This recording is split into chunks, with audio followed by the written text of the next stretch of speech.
Fala, meu povo, paz seja convosco. Simbora para nossa segunda ministração.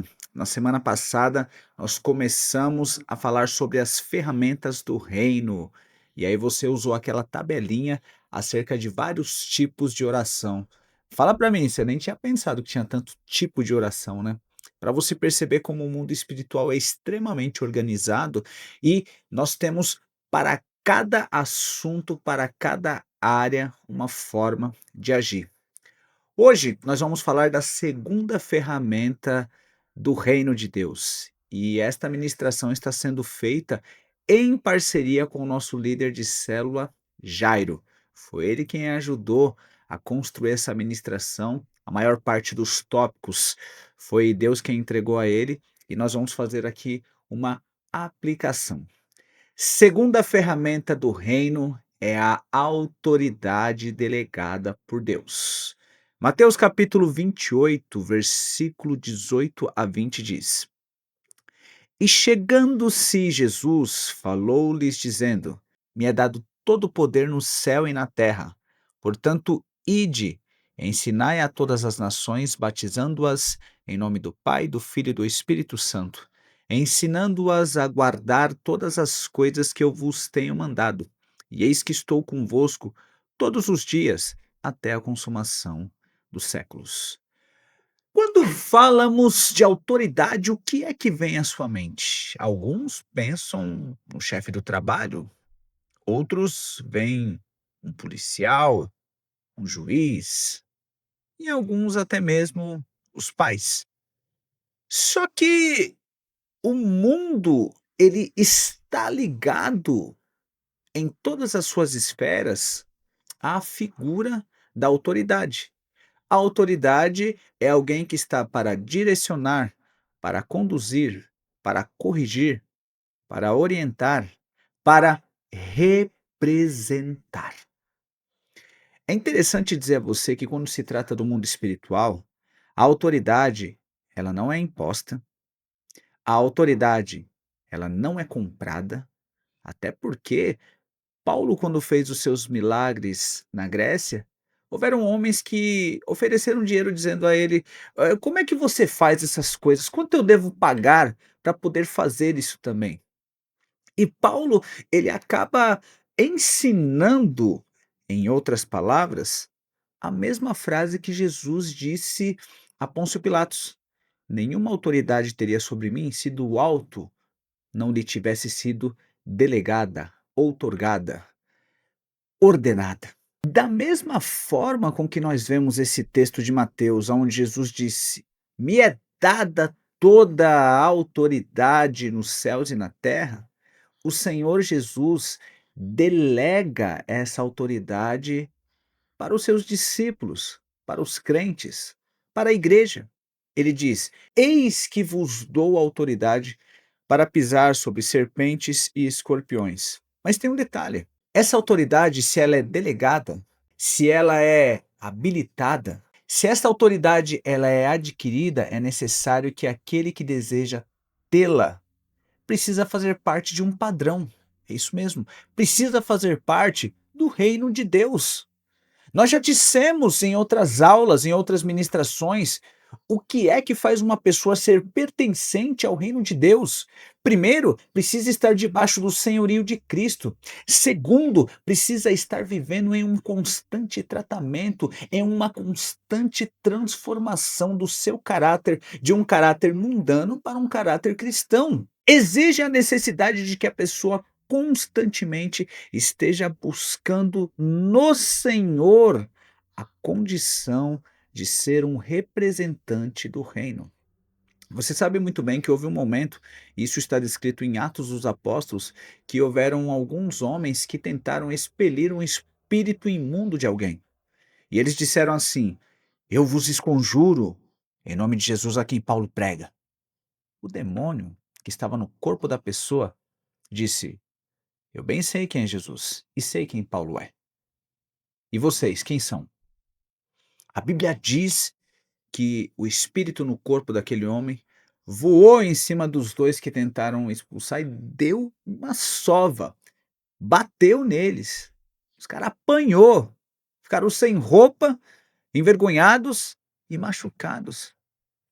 O mundo espiritual reconhece a autoridade de um representante do reino de Deus. Então, para adquirir essa autoridade, é necessário que a sua vida seja reta diante de Deus. É necessário que o arrependimento seja algo constante na sua vida. É necessário que a confissão esteja sempre nos seus lábios. É necessário que a sua vida gire em torno da verdade da palavra de Deus. Jesus disse: Vós já estáis limpos por causa da palavra. Quando eu adquiro esta autoridade, eu compreendo que existem várias configurações, várias partes dessa autoridade. Por exemplo, existe a autoridade para testemunhar.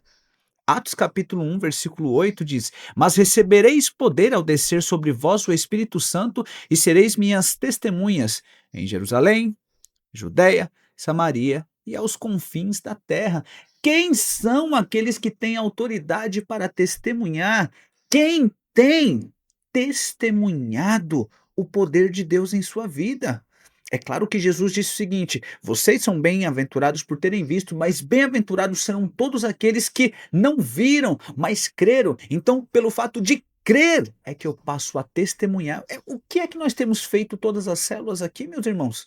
Nós temos testemunhado aquilo que Cristo tem feito em nós e através de nós.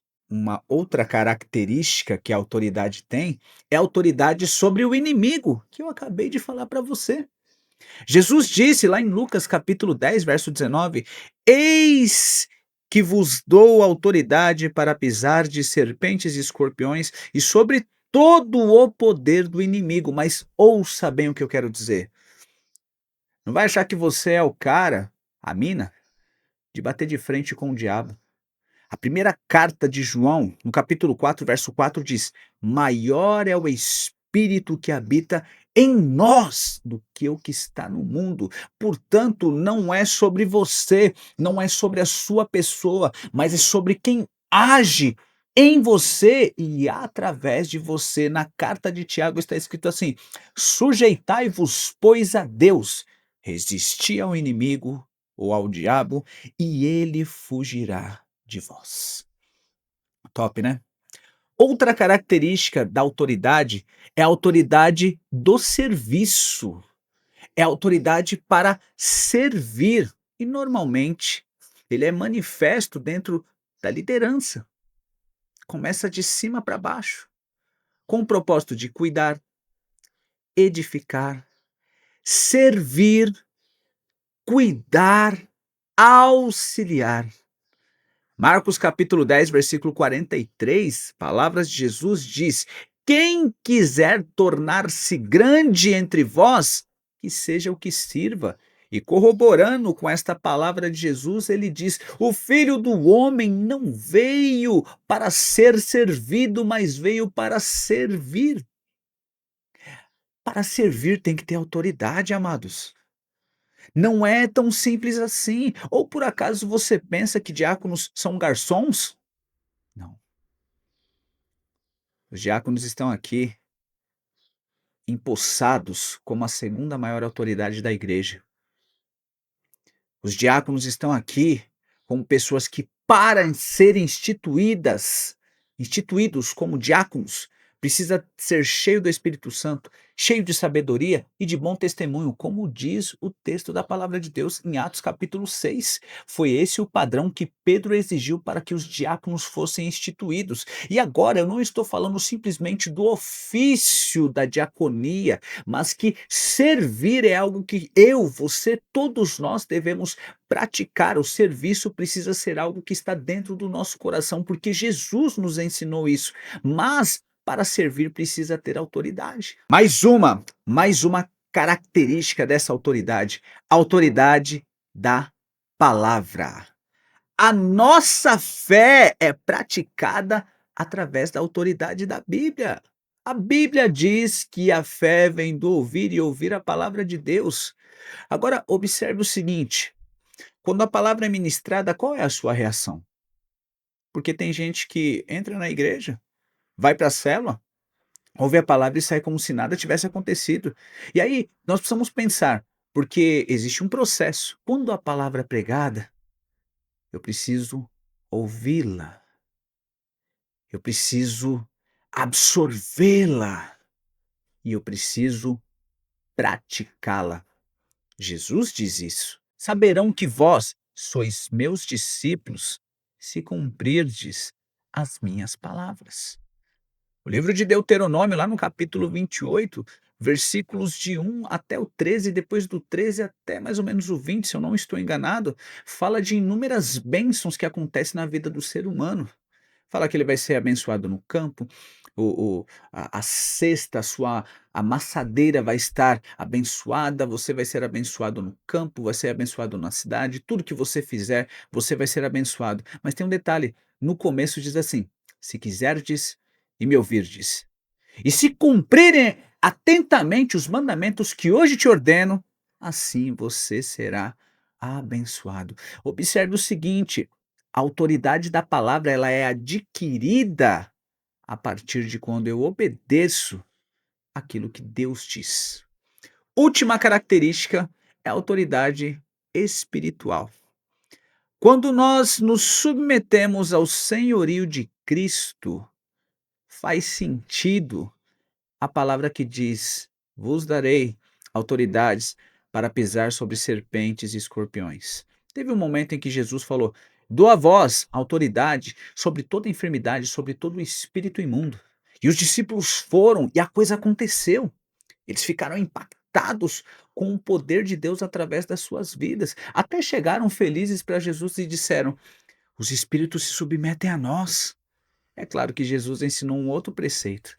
Ele disse: "Não fiquem felizes, porque os espíritos se submetem a vós. Sejam mais felizes, porque o vosso nome está escrito no livro da vida." A autoridade espiritual, ela emana de quem faz parte de um reino espiritual e de que o representa, e de que tem o Senhor Jesus como dono e suficiente Salvador da sua vida.